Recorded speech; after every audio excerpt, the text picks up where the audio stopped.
Hello and welcome. I'm Barry Melancon, President and CEO of the American Institute of CPAs, and I'm here today with John Engels, who is the owner and lead for leadership coaching. He does a lot of work with corporate executives, does a lot of work with firms, has studied relationships and leaders basically as your career calling. And our topic here today is to talk a little bit about leadership. We live in this society today with so many things happening and so much tension and maybe uncertainty added to that there's just a need for leadership and leadership skills. And I think you would probably agree with that, John, that this is a pretty hot time for this. Yes, it is. So let's start with this notion of, the world has been full of great leaders and maybe not so great leaders, and we all can learn from each of those. Who do you put up there as someone to emulate, and why were they a good leader?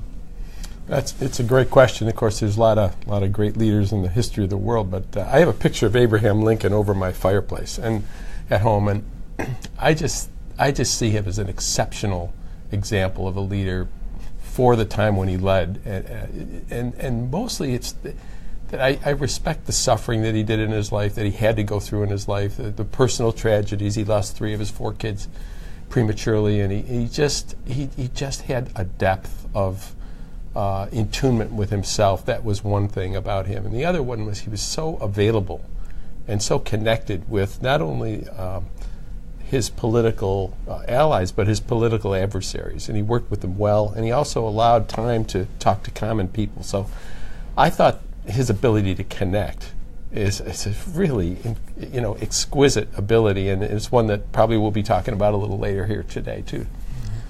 I look at people who I would say are great leaders in a different way. I sort of look at the fact that all leaders have pretty significant flaws, but there are pieces of them that at the right time, at the right moment, or maybe with the right opposition, sort of carry the day. I always put Martin Luther King very high in that space, and it's sort of maybe different than why a lot of people put Martin Luther King. Obviously he had a cause and a calling, and he caused change to happen, but he had a belief that the way it should happen should be a very peaceful and rational way, and that would produce longer and more substantive change.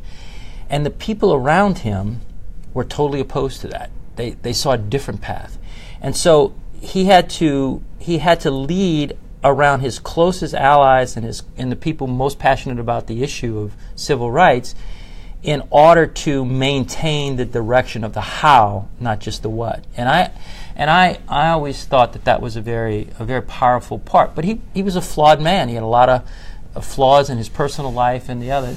John F. Kennedy is another that most people alive today would point to presidents like John F. Kennedy and Ronald Reagan, and they are interesting examples in my opinion. First off, Ronald Reagan was a true believer in relationships.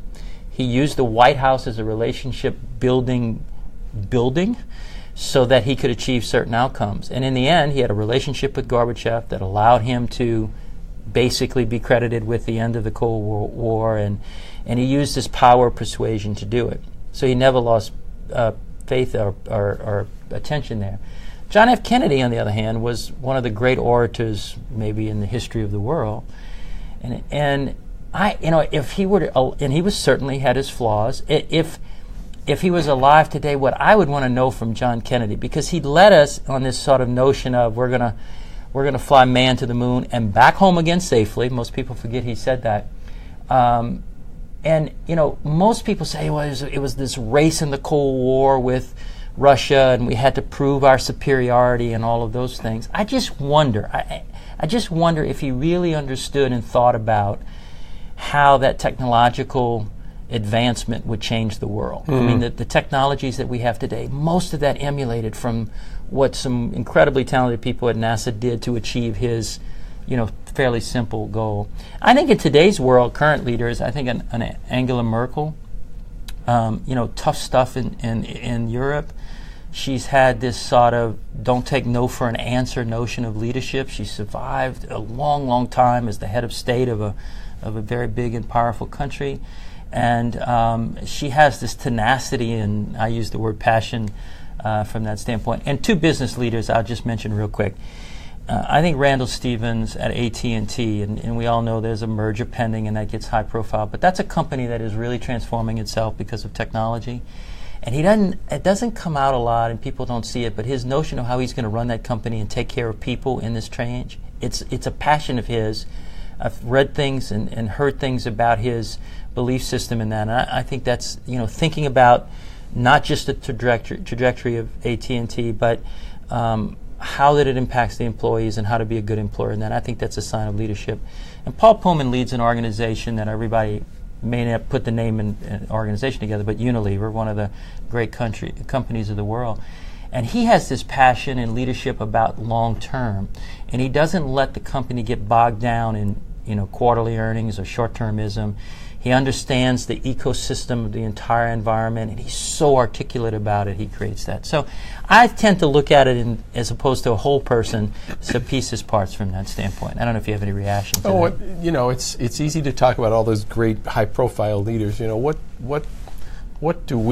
could we offer to an aspiring young leader in a firm, let's say, who's kind of, what do I work on? What should I be thinking about? When it comes to a question like that, I think it's important to try to balance out what people aren't doing enough of. I think about that. Like, for example, there's a lot of technology, a lot of emphasis on technology.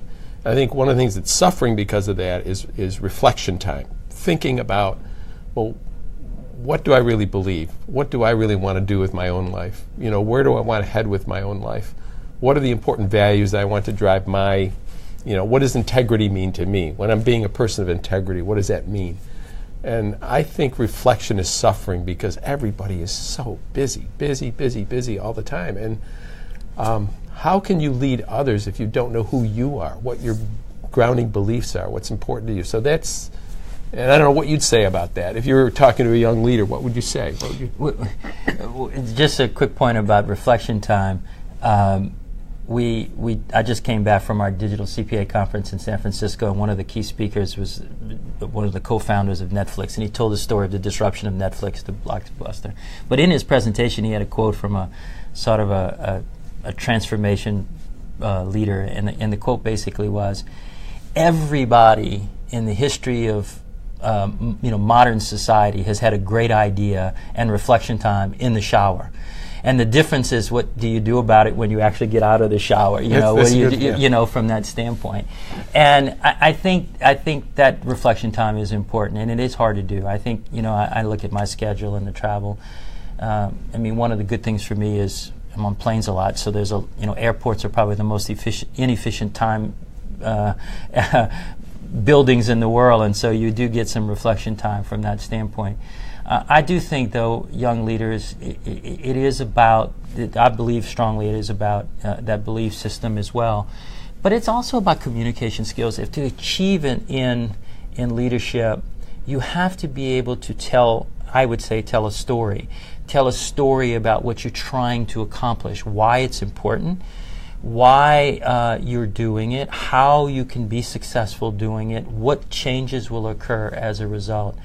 And it isn't just about, as accountants particularly, we're about the facts and the business models and the ROIs, but most of the time it's a simpler story. It's a story about how these things connect and really why it's important. And I think as a young leader trying to get change in an organization or implementing a new strategy or whatever, I think that's a very important part.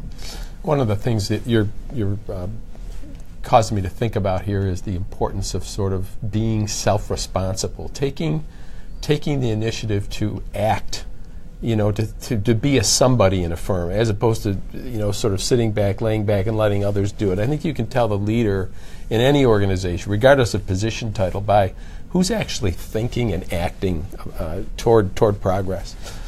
The other one for me it's a big one, maybe just to talk about connection, is I just think it's very important for people to learn how to connect one-on-one with the key individuals in their circle, their families and their firms, their workplaces. Who are the people I need to stay connected with to be my best self, and to spend whenever possible one-on-one time connecting with those people. It's very easy to have weeks and months go by and never see the people that we really should be kind of really, when I say connecting, I mean I'm inside of your head, you're inside of mine, I know what you're thinking, I know what we want, you know what I'm thinking, what I'm afraid of, what I'm kind of dealing with. That's important conversation for me, and I think that suffers too with this time stuff. Yeah, it's definitely very powerful, and it is certainly the world we live in has a different prioritization allocation of that, right? Work-life, family, balance issues, and people are tired and stressed and working hard. I think you got to prioritize that, and at least do some of that. Maybe in theory you might need to do more, but at least do some and build the skills to be able to do that. And it probably plays for a mid-career leader. It probably will pay a dividend for the remainder of their work life. Do you think it's possible? Do you think people in what we're expecting them to get done and what we're expecting them to do, everybody's got, mounds of projects on their plate. Is it realistic to expect that people are going to take somebody out for lunch and say, hey, how are you doing? I think it's possible. I do think certain jobs or certain positions lend itself to a little bit easier functionality of that. I think flexibility in how you do it is probably a key. It could be, literally, let's go get a cup of coffee for 5 minutes, as opposed to let's invest an hour in a lunch, or let's get sandwiches and sit at a conference room table and do it, as opposed to the formality of the investment of that time. Or let's, if we're traveling, get seats next to each other on the airplane. I think those types of opportunities have to be leveraged almost from an efficiency perspective, and it's probably not the textbook way that it was traditionally done. And you talk about technology. Social media works against some of that, but it can also work for some of that. If you sort of deal with it in a constructive way. I'm not a big believer in saying every place where you are on a social media thing creates that. But there are opportunities on certain issues to have technological based conversations with people. And the other part of that is understanding the other perspective. We live in a world in which we don't do enough to understand, particularly in this polarized political world and all these social issues as an example, we don't spend enough time hearing what the other side sees and feels about those issues. That's terrific, yeah. Yeah, and so, we tend to watch one media that tells us our story. That's probably not a great strategy. And it's the same thing when you're with people who have a different belief. You can say, well, help me understand this issue. Or let's you and I solve healthcare or immigration, or just coming from different perspectives, not the same perspective. And just what about this and what about that? I think those types of opportunities are relationships building, but they're not the formality of the hour plus lunch type of situation. Yeah, I think we're going to have to realize that people are not going to see it our way all the time. And I was sitting next to a psychiatrist on a long plane ride. We got into maybe a couple-hour conversation, and I remember asking him at the end, what synonym would you use for maturity? Somebody's maturity, is there a word you can think of that would be the best synonym? And he said, I think the best word I can think of is flexibility.